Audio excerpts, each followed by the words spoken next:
नमस्कार दोस्तों, स्वागत है आपका अरोड़ा आईएएस एकेडमी में। देखिए, हमने इसके पहले के लेक्चर में अभी नदियों के कुछ पार्ट डिस्कस किए थे, जिसमें हमने दामोदर नदी, रामगंगा नदी, घाघरा नदी पढ़ लिया है, यमुना नदी पढ़ा हुआ था। इसके पहले के पार्ट में मैंने बोला था चंबल नदी के विषय में डिस्कस किया था। बस एक छोटा सा करेक्शन है कि ह्यूमन है, एरर हो ही जाती है। वहाँ पे मुझे गंगा की जगह यमुना बोलना था, गंगा बोल दिया था कि चंबल जो सहायक नदी है वो यमुना की है। बस इतना से, बाकी सारी चीज़ जो मैंने बताई, सिंधी, बनस, वो सब चंबल की सहायक नदी, वो सारी चीज़ें एक ही हैं। बस इतना ही बताना था और कुछ ज़्यादा नहीं है उसमें। तो चंबल नदी के विषय में हम आज यहाँ चर्चा करेंगे। जैसा कि हमने आपको पहले बताया था, चंबल नदी के विषय में थोड़ी कहानियाँ बता रखी हैं, ठीक, बैकग्राउंड में, कि चंबल के डाकू बहुत फेमस है, घड़ियाल वहीं पाया जाता है। चंबल नदी ये है, अब आप देखिए, ये है मालवा का पठार। क्या है? मालवा का पठार है। ये क्या है?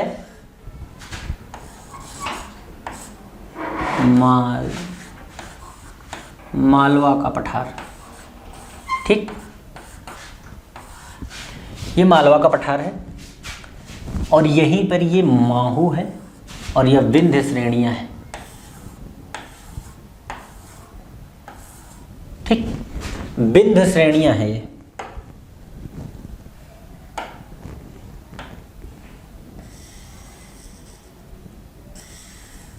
ये हम पहले भी बता चुके हैं कि मालवा का पठार क्या होता है।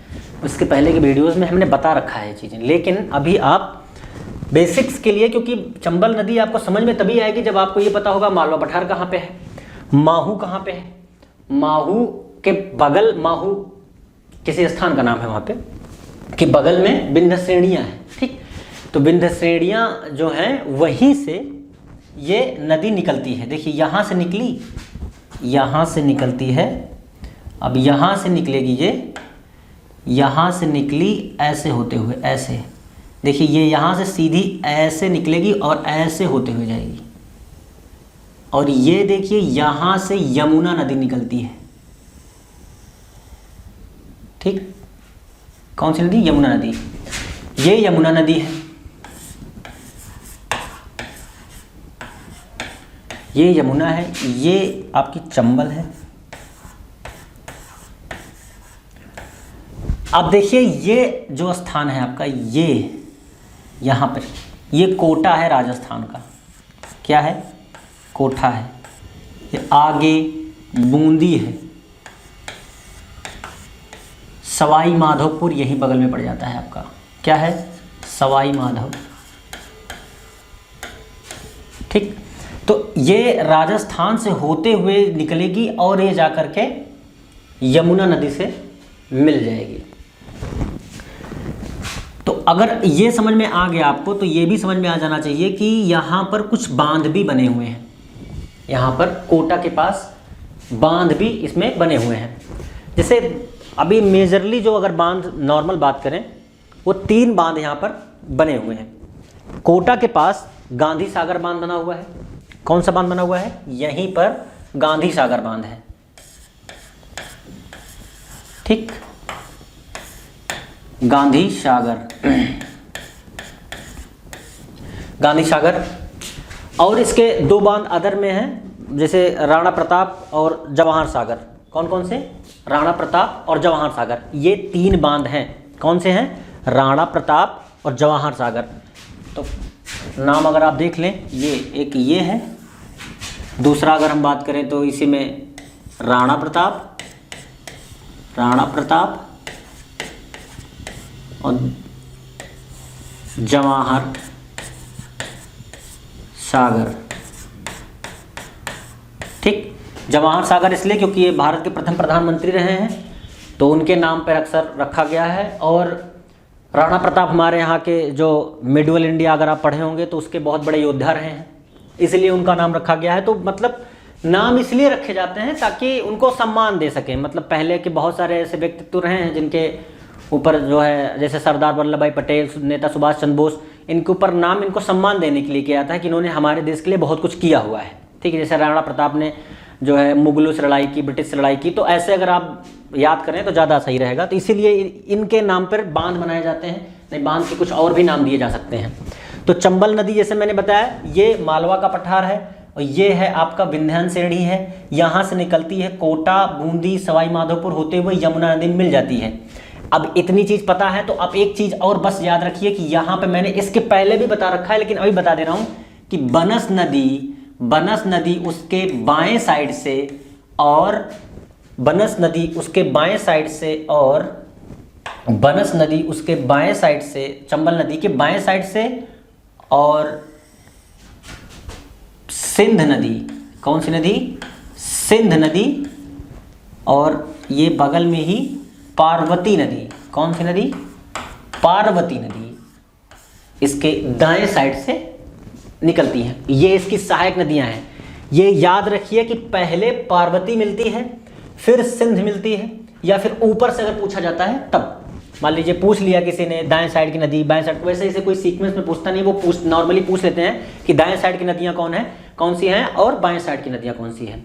और जो मेजर नदियां हैं जैसे गंगा, ब्रह्मपुत्र, सिंधु और आपकी गोदावरी, कावेरी, अगर आप देखें तो जो क्वेश्चन नॉर्मली अभी तक अगर एवरेज में देखें तो इसी पे आए हुए हैं। मतलब कि गंगा, सिंधु, ब्रह्मपुत्र, अक्सर ब्रह्मपुत्र पे आ जाता है, गोदावरी पे आ जाता है, कावेरी पे आ जाता है, तो इन नदियों पे ज़्यादा क्वेश्चन आए हुए हैं। इसकी लेंथ अगर हम बात करें तो 960 किलोमीटर, ठीक, किलोमीटर की कुल लंबाई में ये निकलती है। अगर आपको इतना समझ में आ गया तो इसमें से बहुत सारी इंफॉर्मेशन है जो एग्जाम में डायरेक्ट आएंगे। मैंने पहले बताया चंबल नदी घड़ियालों के लिए भी प्रसिद्ध है। डायरेक्ट यूपीएससी के 2018 में क्वेश्चन पूछा गया है कि हाल ही में न्यूज में रहा चंबल नदी, तो वो किसके लिए फेमस है, तो उसमें पूछ रखा था, तो डायरेक्ट उसमें आंसर था। मतलब कहीं भी आप नॉर्मल पढ़ोगे तो बता ही देते हैं, कहीं अगर पढ़ो तो उसमें लिखा ही है, ये लिखा रहता है अक्सर। अब या ये हो सकता है कि 4 साल पुराना क्वेश्चन हो गया, यूपीएससी ने पूछा है इसलिए लिखा रहता है, या फिर किसी और वजह से। तो कुल मिलाकर लेकिन जानकारी बहुत ज़रूरी है कि चंबल नदी में आपके चंबल नदी क्यों फेमस है, चंबल नदी में कौन कौन सी चीज़ें पाई जाती हैं और कहाँ कहाँ से निकलती है। मालवा के पठार के माहों के बगल से विंध्य श्रेणियों से निकलते हुए ये कोटा, बूंदी, सवाई माधोपुर, यमुना नदी में जाकर मिल जाती है। उसकी सहायक नदी, चंबल नदी की सहायक नदी की बात करें तो बनस है, सिंधी है और पार्वती है, ठीक है। इस पे कौन कौन से बांध बने हैं? बांध बने हैं आपके 3 टाइप के बांध हैं। गांधी सागर बांध है, राणा प्रताप सागर बांध है और जवाहर सागर बांध है। ये 3 बांध बने हैं। कुल मिलाकर इतना ही है चंबल नदी में, इससे ज़्यादा पढ़ने की ज़रूरत नहीं है कुछ भी। अब इसके बाद हम लोग दूसरी नदी पे चलेंगे और जो कि देखेंगे, तो आ जाइए दूसरी नदी पे, ठीक है। दूसरी नदी पे हम लोग आते हैं, जो छोटी नदियां हैं। अब इसके बाद बस एक सबसे लंबी नदी अगर बात करें तो वो बचेगी ब्रह्मपुत्र नदी, बाकी फिर प्रायद्वीपीय पठार की जो जितनी नदियां हैं आपकी वो बचती हैं, ठीक। लेकिन अभी हम छोटी नदियों में बात करें तो सोन नदी, इसके बाद कौन सी नदी आती है? सोन नदी।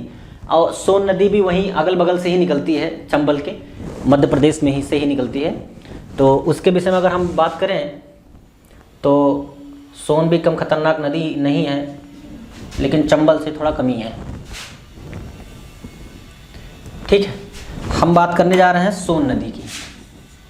कौन सी नदी है? हमने इसके पहले लेक्चर में बताया है आपको, सोनपुर का मेला बहुत फेमस है, ठीक। सोनपुर का मेला, सोनपुर का मेला कहाँ पे? बिहार में। तो बिहार में सोनपुर का मेला बहुत फेमस है और ये नदी संयोग से वहीं जाके लगभग मिल जाती है, ये नदी वहीं पे जाकर मिल जाती है, ठीक। तो सबसे पहले ये ध्यान रखिए कि ये निकलती कहाँ से है। तो ये हमने इसके पहले बताया है आपको कि ये निकलती है, ये है मध्य प्रदेश आपका। ये बहुत ज़रूरी है क्योंकि ये अगर आप नहीं जानेंगे कि मध्य प्रदेश कहाँ है तो ये ही नहीं पता लगेगा कि कहाँ से निकली है, ठीक। ये है आपका शॉर्ट फॉर्म में एमपी, ठीक। अब इसमें अमरकंटक पठार कहाँ है? जहाँ से नर्मदा नदी निकलती है, अभी उसके विषय में बताया नहीं, बताएंगे। अमरकंटक पठार ये यहीं पर कहीं पर, यहीं कहीं पर पड़ता है। आप इसको ऐसे देख सकते हैं। ठीक, ये हमेशा याद रखिए कि नॉर्मली एकदम पूर्वी साइड ही पड़ता है, मतलब जो मध्य प्रदेश है ये पश्चिमी साइड पड़ता है और ये पूर्वी साइड, तो ये पूर्वी साइड में अमरकंटक पठार, ये विंध्यन श्रेणियाँ, विंध्याचल अगर नाम से पता हो आपको तो विंध्याचल एक बहुत पवित्र स्थल है जहाँ पर दर्शन करने लोग जाते हैं, तो वो यहीं पड़ता है आपका, विंध्य श्रेणी यहीं पड़ती है। उसके बगल में नीचे आपके नर्मदा नदी का जहाँ से उद्गम होता है वहीं पर अमरकंटक पठार निकलते हैं, वहीं से अभी आपको बताएंगे तापी नदी, वहीं से नर्मदा नदी के विषय में बताएंगे, वहीं से निकलती हैं। ठीक है, और फिर उसके बाद वो तो सीधा खंबत की खाड़ी में वो मेजर नदियां हैं, उस पर बहुत अच्छे क्वेश्चन बनते हैं, क्योंकि वो नॉर्मली पूछ लेते हैं कि भारत में ऐसी कौन सी नदियां हैं जो डेल्टा नहीं बनाती हैं। 4 ऑप्शन दे देंगे, उसमें 4 ऑप्शन में कावेरी, गोदावरी और नर्मदा, और उसके बाद हमने रख दिया गंगा। तो अब ये पूछ रहा है कि कौन सी नदियां डेल्टा नहीं बनाती, तो तापी और नर्मदा भारत की 2 ही नदियां हैं ऐसी जो बहुत बड़ी नदियों में जिनका नाम शुमार होता है, वही 2 नदियां ऐसी हैं जो कि डेल्टा नहीं बनाती।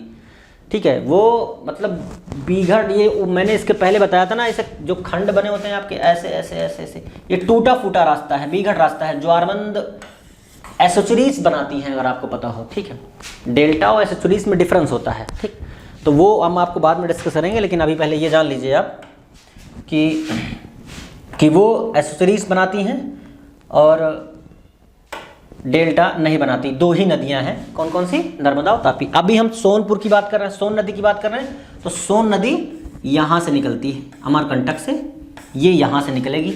अब देखिए यहाँ से जब वो निकलेगी, सिंपल सी बात है, तो हमने इसके पहले आपको बताया है कि वो निकल के मिलती है कहाँ, बिहार के साइड जाती है, और इसी के नाम पर सोनपुर का एक बहुत बड़ा मेला भी लगता है। इसी के नाम पर सोनपुर का एक बहुत बड़ा मेला भी लगता है। यहाँ से निकली, क्योंकि अब यहीं से निकल रही है, तो यहाँ से निकली, यहाँ से निकली, ऐसे निकले, उसके बाद यहाँ पे जा कर के गंगा नदी में मिल जाती है। बहुत ज़्यादा तो बड़ी नदी नहीं है, लेकिन अब सहायक नदियों में शामिल है तो सोचना तो पड़ेगा, क्योंकि देखिए सहायक नदियाँ अक्सर यूपीएससी सहायक नदियों पे उसने आज तक जो पूछा है, क्वेश्चन पूछा है। ठीक है, और इसकी लंबाई के विषय में अगर हम बात करें तो लंबाई इसकी है 700, कितनी है, 780 किलोमीटर।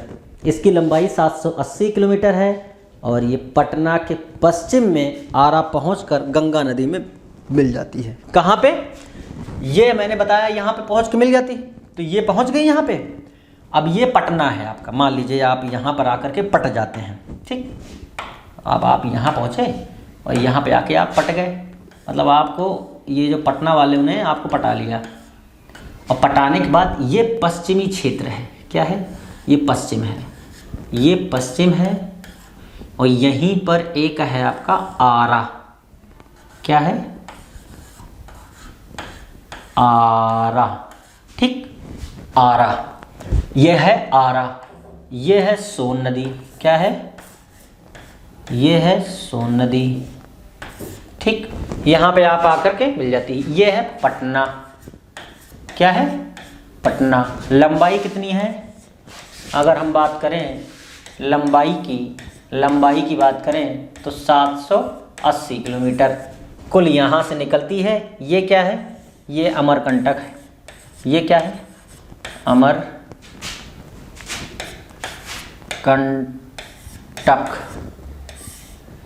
पठार है। ठीक, क्या है, अमरकंटक पठार है। हमने आपको बहुत अच्छे से बता दिया है, अब आप इससे ज़्यादा नहीं जान सकते, मतलब यही है, इससे ज़्यादा है ही नहीं कुछ। मध्य प्रदेश में अमरकंटक पठार से निकलते हुए ये पटना के पश्चिमी साइड में आरा में गंगा नदी से मिल जाती है। गंगा नदी हम अगर आपको और निकाल के दिखा दें, हमारी नदियों के सीरीज के सोन नदी का कार्यक्रम पूरा हो चुका है। ये नदी गंगा है। कौन सी नदी गंगा है, हमने थोड़ा सा टेढ़ा जरूर कर दिया है, उस पर दिल पे मत लीजिएगा आप लोग, इसी लेके आए थोड़ा मिला सके। ये देखिए यहाँ मैंने मिलाया था, बल्कि सीधे जाने चाहिए इसको ना, हमने यहाँ ये हमारी गंगा नदी है। ठीक, ये हमारी महानुभाव गंगा है, जिसको भगीरथ ने शिव शंकर और ब्रह्मा को प्रसन्न करके पृथ्वी पर अवतरित होने के लिए बोला था, अपने पूर्वजों को तारने के लिए। आप कभी भी रामायण और महाभारत पढ़ें तो आपको पता लगेगा कि भागीरथ, अगर आपको मैंने इसके पहले अगर आपने लेक्चर देखे तो मैंने पढ़ाया हुआ है, भागीरथ नदी जब अलकनंदा नदी से मिलती है तभी गंगा नदी का निर्माण होता है देवप्रयाग में। ठीक, ये चीज़ें याद रखिए। हमने बताया आरा के पास गंगा नदी, ये गंगा नदी है, पटना के पश्चिम साइड में आरा के पास गंगा नदी से मिल जाती है सोन नदी। कहाँ से निकलती है? अमरकंटक से, और अमरकंटक मतलब मध्य प्रदेश। और यहीं पर 780 किलोमीटर चलती है ये, और यहीं पर सोनपुर का बहुत बड़ा मेला भी लगता है इसी के नाम पर, ये समझ सकते हैं। ये हो गया आपका। अब ये अगर किसी को बनाना है तो आप इसको बना भी सकते हैं। हम अब इसके बाद दूसरी नदियों पे आएंगे, जैसे शारदा नदी के विषय में जानना है। ठीक है, शारदा नदी के विषय में हमें जानना है, और शारदा नदी कहाँ से निकलती है ये भी हम लोग जान लेंगे। अभी हम चलते हैं शारदा नदी पे। किस पे? शारदा नदी पे। अब आप शारदा नदी देख लीजिए।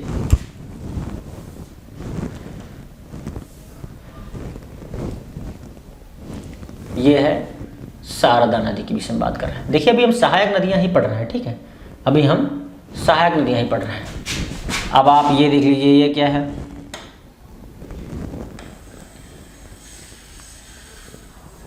ये है आपका नेपाल हिमालय। कौन सी नदी? शारदा।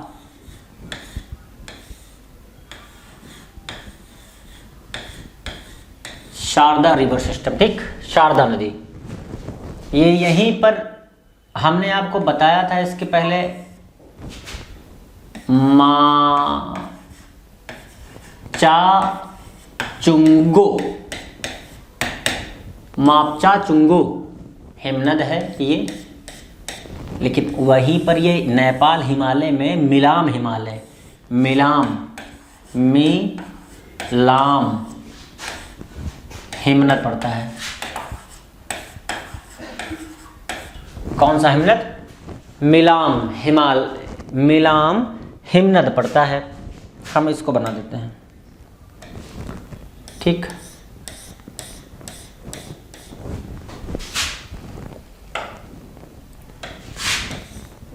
ये नेपाल हिमालय।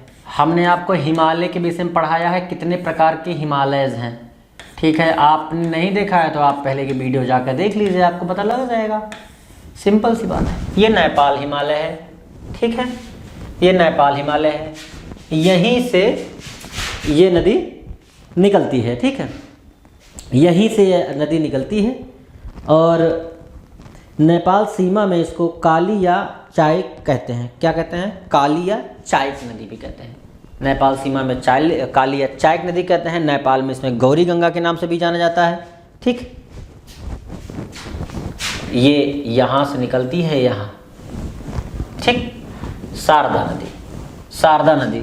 ठीक, शारदा नदी के विषय में जानिए। शारदा नदी के विषय में जानिए, जिसको हमने अभी काली नदी भी पढ़ा है। इसके पहले हमने बताया था शारदा नदी को ही काली नदी भी बोला जाता है। ठीक, अब आप ये समझ सकते हैं कि कहाँ से निकलती है। ये मिलाम हिमनद से निकलती है। कहाँ से? मिलाम हिमनद से निकलती है। ठीक, कहाँ से निकलती है? मिलाम हिमनद से ये निकलती है। ठीक, मिलाम हिमनद से निकलती है, और यहाँ ये जो बाउंड्री आप देख रहे हैं, यहाँ पर इसको क्या बोला जाता है? यहाँ पे इसको क्या बाउंड्री पे क्या बोला जाता है? इसको बाउंड्री बोला जाता है काली या चायक नदी। क्या? काली, हमने इसके पहले बताया हुआ है आपको, या चायक। ठीक, और नेपाल में इसे बोला जाता है गौरी गंगा। ठीक, गौरी गंगा। तो ये है आपका नदी सिस्टम जो हमने आपको बताया। ठीक है, अब हम बात कर लेते हैं महानदी के विषय में। अगली नदी है आपकी महानदी। कौन सी? महानदी आपके विषय में बात कर लेते हैं।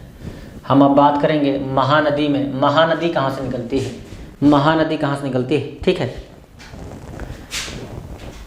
ये दार्जिलिंग, आपने जानते हैं आप दार्जिलिंग कहाँ है, कभी गए हैं? बहुत ही अच्छी जगह है घूमने के लिए, अगर कभी भी आप जाना चाहें तो जा सकते हैं, और टूरिस्ट प्लेस है ये दार्जिलिंग आपका। ये यहाँ पड़ता है दार्जिलिंग आपका, ये देख रहे हैं सीमा, पहले आप देख लीजिए अच्छे से। ये पश्चिम बंगाल है आपका, ठीक, ये पश्चिम बंगाल है आपका, ठीक है, ये है आपका पश्चिम बंगाल।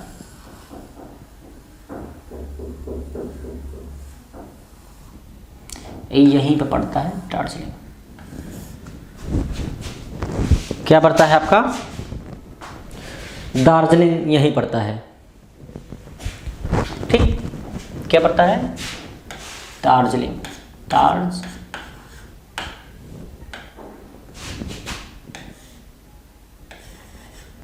दार्जिलिंग, ठीक, दार्जिलिंग यहीं पड़ता है आपका, दार्जिलिंग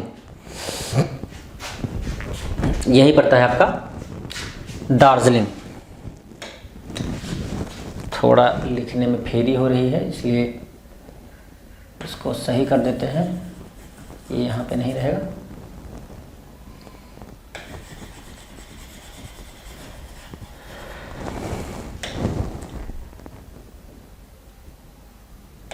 ये दार्जिलिंग हो गया, अब ये सही है, ठीक। क्या है? दार्जिलिंग। चलें अब आगे बढ़ें। ये दार्जिलिंग क्षेत्र है। ये हिस्सा किसका है? पश्चिम बंगाल का, वेस्ट बंगाल। देखिए, ये मत सोचा करिए कि मान लीजिए लिखते समय कोई गलती हो गई। देखिए अब क्या है कि जब आप पढ़ा रहे होते हो तो दिमाग में बहुत सारी चीज़ें चल रही होती हैं, आपको आगे पीछे क्या बोलना है, कैसे क्या करना है, वो सारी चीज़ चल रही होती है। अब लिखते समय क्या है कि डिजिटल पेन है तो हो जाता है कि भाई कुछ इधर उधर वर्ड हो जाएं, लेकिन बोल तो हम सही रहे हैं ना, वो ध्यान से सुनिए। हो सकता है बोलने में भी ऊपर नीचे हो जाए, ह्यूमन एरर है, ऐसा कुछ नहीं है। कोई जन्म से ही पढ़ाना नहीं स्टार्ट कर देता। तो हमारा कहने का मतलब यही है, हमें फोकस्ड रहना है हमारे पढ़ाई पे, हमें सीखना है, हमें देखना है कि हम कैसे नॉलेज को गेन कर सकते हैं, कैसे सीखें। हम दार्जिलिंग की सिचुएशन यहाँ पर देख कर बता रहे हैं, तो हमें कैसे पता दार्जिलिंग यहीं पे है? हमने देखा होगा मैप में कहीं ना कि दार्जिलिंग यहीं पड़ता होगा, हम तभी बता रहे हैं। आप देखोगे तब तक हमने आपको बता दिया दार्जिलिंग यहाँ पड़ता है। तो देखो, दुनिया में जितने प्राणी उतने प्रकार की बातें, जीवन में सबको संतुष्ट नहीं कर सकते। जब हम अपने खुद के परिवार को संतुष्ट नहीं कर पाते पूरी ज़िंदगी, इतना और इतना और इतना और, तो आप किसी दूसरे को संतुष्ट कैसे कर सकते हो? इसलिए सबके प्रकार, मतलब जैसे जो बोले उसी हिसाब से हम करते जाए, ये संभव ही नहीं है। देखो, कोई भी हो, सबके अपने प्रो कॉन्स होते हैं। मतलब सब, अगर आप जीवन, अब भगवान ने आपको दिया है तो उसके फ़ायदे और नुकसान हैं। पढ़ाई करेंगे फेल होंगे, पास होंगे नौकरी मिलेगी, नौकरी मिली तो हो सकता है शादी भी हो जाए, शादी हो गई तो लड़ाई जरूर होगी, लेकिन सुख भी मिलेगा। उसके बाद फैमिली भी आगे, बच्चे भी बढ़ेंगे। हो सकता है बच्चे बड़े होकर के आपको गालियाँ दे, लेकिन हो सकता है उन्हीं में से कोई बच्चा हो सकता है आपका नाम भी रोशन करे और आपको बहुत सम्मान दे। सारी चीज़ें हैं जीवन में, आपके सब कुछ चलेगा, ठीक। प्रोग्रेस होने ही चाहिए। इतनी लंबी ज़िंदगी कैसे काटो? एक दिन 24 घंटे काटना तो मुश्किल हो जाते हैं आज के डिजिटल ज़माने में भी। तो आप सोचो कि 60 साल 70 साल एक एवरेज हमारे यहाँ जो एज अभी एक वुमेन और मैन जो जीते हैं वो 67 से 68 साल है, ठीक। एक 67 to 68 ईयर समथिंग में अभी हमारे यहाँ के जो लोग हैं वो जिंदा रहते हैं। ये पहले 37 से 38 साल हुआ करता था ब्रिटिश काल में। तो बहुत हो गई इधर उधर बातें, पढ़ाई फोकस रखिए। दार्जिलिंग के पास से निकलती है, ठीक, और गंगा में मिलने वाली, जब दार्जिलिंग के पास से निकल रही है तो यहीं से निकल के आकर के सीधा यहीं गंगा में मिल जाती है। गंगा में बाएं साइड से मिलने वाली अंतिम नदी है, अंतिम नदी है। देखिए, अंतिम नदी है, नदी का बाएं साइड की नदियों का चक्र पूरा हो गया।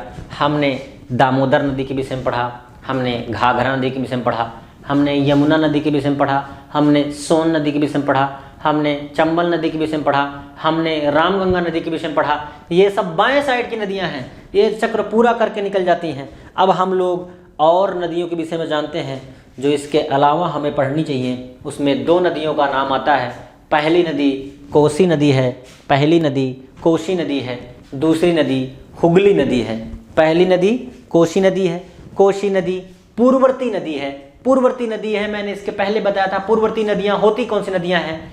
जैसे हम कहाँ पे रह रहे हैं, मान लीजिए हम गांव में रह रहे हैं, भूकंप आ गया, हमारा घर पूरी तरह तहस नहस हो गया, और भगवान ने करे ऐसा, एग्जाम्पल बता रहे हैं कि मान लो भूकंप आ गया और ये ज़मीन ना पूरी पलट गई, ज़मीन पलट गई।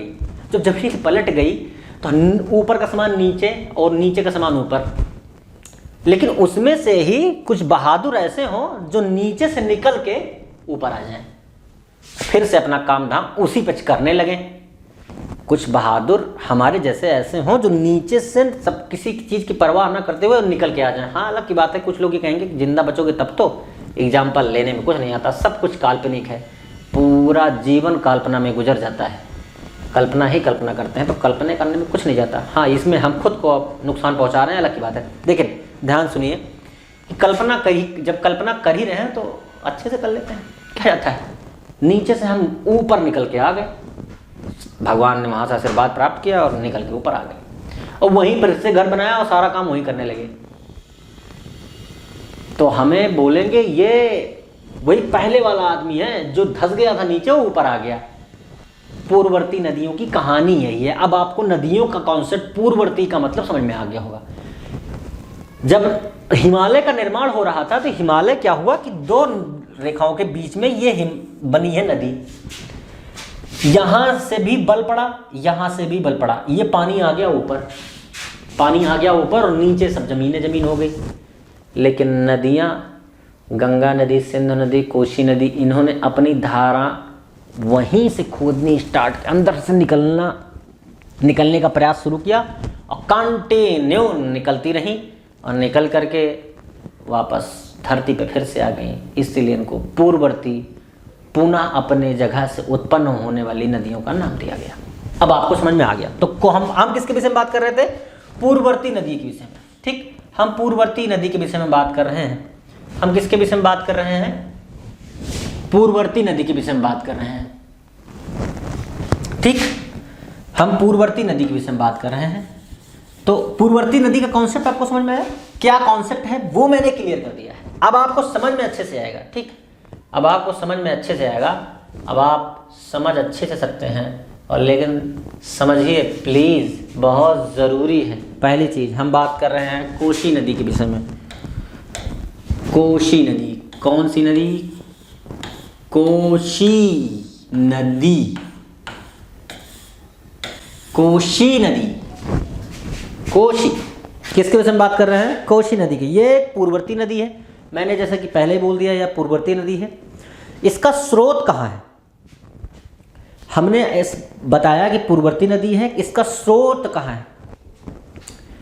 याद रखिए, हमने आपको यहाँ के विषय में बहुत इंफॉर्मेशन दी है। ये कैलाश श्रेणी, ये माउंट एवरेस्ट श्रेणी। जब माउंट एवरेस्ट श्रेणी आप पहुँच गए हैं तो ये आप देख लीजिए यहीं पर कि ये यहाँ पे है। ठीक, ये यहाँ पे जहाँ से बिंदी आप अगर दिख रही हो, आपको बिंदी अगर आपको दिख रही हो तो वहीं पर आपको दिख जाएगा अरुण का स्रोत एवरेस्ट पर्वत के उत्तर में। अरुण का स्रोत, ये अरुण का स्रोत है एवरेस्ट। ये मैंने दिखाया तो ये है ना हिमालय, माउंट एवरेस्ट हिमालय, यही तो। ठीक, इसके उत्तर की बात कर रहा है। उत्तर से यहां से निकलती है। कौन निकलती है? वहां कोसी नदी उत्तर से निकलती है, और ये बिहार के शोक के नाम से भी जानी जाती है। याद रखिएगा, सबसे ज़्यादा बाढ़ बिहार में इसी नदी के वजह से आती है। किसके वजह से आती है? इसी की वजह से आती है। पश्चिम में इसे सुनकोसी और पूर्व में इसे तैमूर कोसी कहा जाता है। क्या बोला जाता है? तो मतलब पूर्व में इसे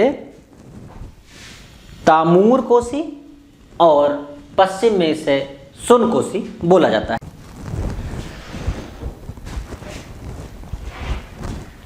नमस्कार दोस्तों, हम लोग नदियों में कोसी नदी स्टार्ट किए थे, लेकिन कुछ टेक्निकल इशू के कारण वो लेक्चर रिकॉर्ड नहीं हो पाया और हम यहाँ पर थोड़ा पढ़ा दिए, लेकिन वो रिकॉर्ड नहीं हुआ। लेकिन फिर से हम वही चीज़ बता देते हैं आपको, सिंपल सा देख लीजिए आप।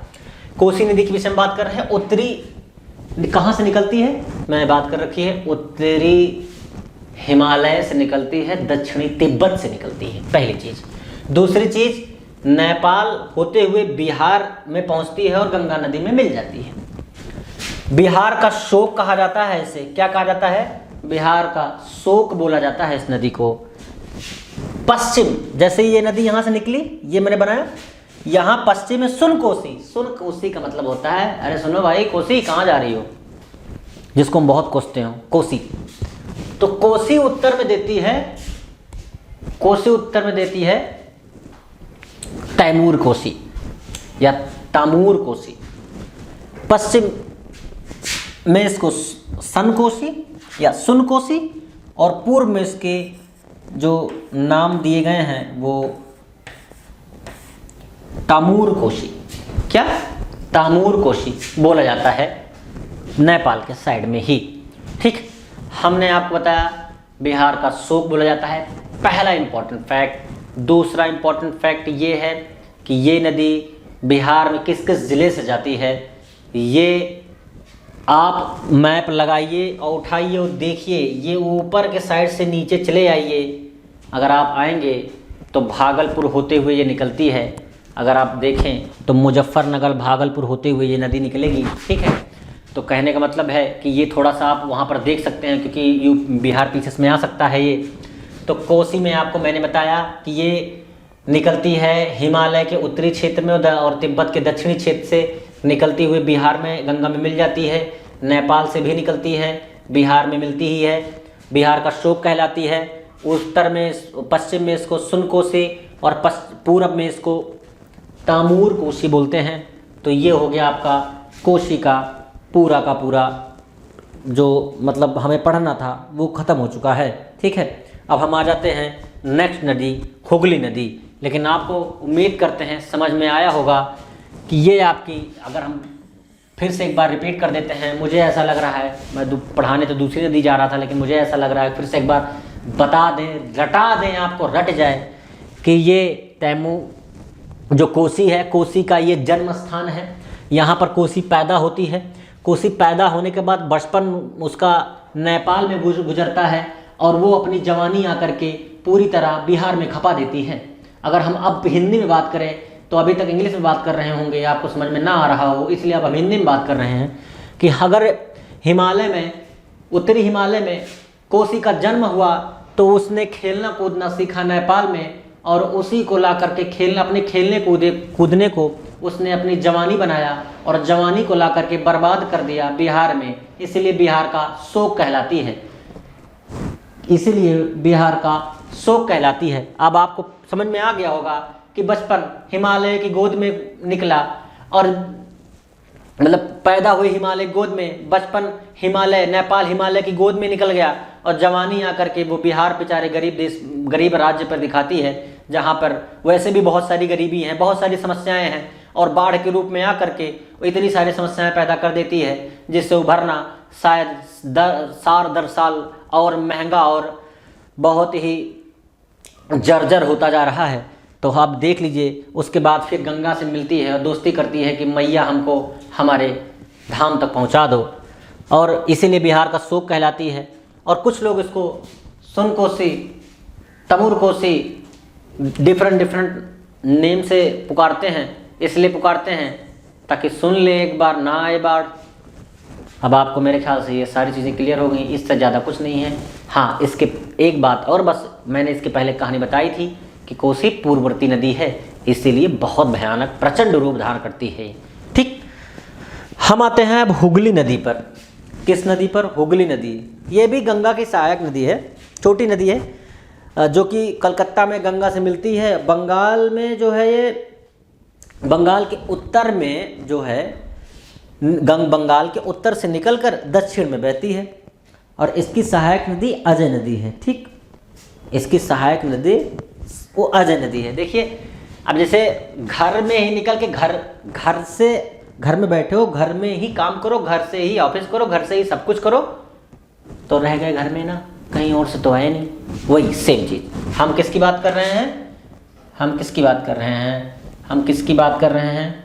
देखिए, हम बात कर रहे हैं पश्चिम बंगाल। ममता दीदी, खेला होबे करे, खेला होबे करे, वही खेला होबे करे, खेला होई, तो ये खेला हो रहा है। यहाँ देखो, ये है खेले का स्थान। हम यहाँ फिर से नदियों को खेलना खिलाने के लिए एक नक्शा तैयार करेंगे। नदियाँ अपना खेल खेलेंगी और निकल जाएंगी। यहाँ है खेला होबे करे, ये है खेला होबे करे।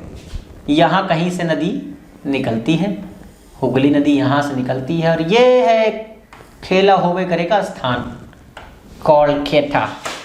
क्या होता है इसको, कोलकाता भारत की राजधानी, वर्तमान की नहीं, पूर्व की राजधानी। जिन्होंने हिस्ट्री पढ़ी है उनको पता है कि पहले की राजधानी कोलकाता थी। 1911-12 में इसको ला करके वो दिल्ली बनाया गया। चलो, तो अभी कोलकाता ये है क्या, हुगली। हमने बताया था यही वो पगली है हुगली, ये वही पगली है जिसमें दामोदर नदी नाम की प्रदूषित नदी जाकर मिलती है। यहाँ से दक्षिण से निकली, यहाँ पे पहुँची, यह है आपकी दामोदर नदी। हमने आपको इसके पहले बता दिया है, ये है दामोदर। आपने अगर साउथ इंडियन मूवी देखी हो तो उसमें दामोदर नाम का एक बहुत बड़ा गुंडा होता है। दामोदर कट इमीडिएटली बोलता है ना, उसमें बोलता है, उसमें cut immediately, Damodar cut immediately, ऐसे।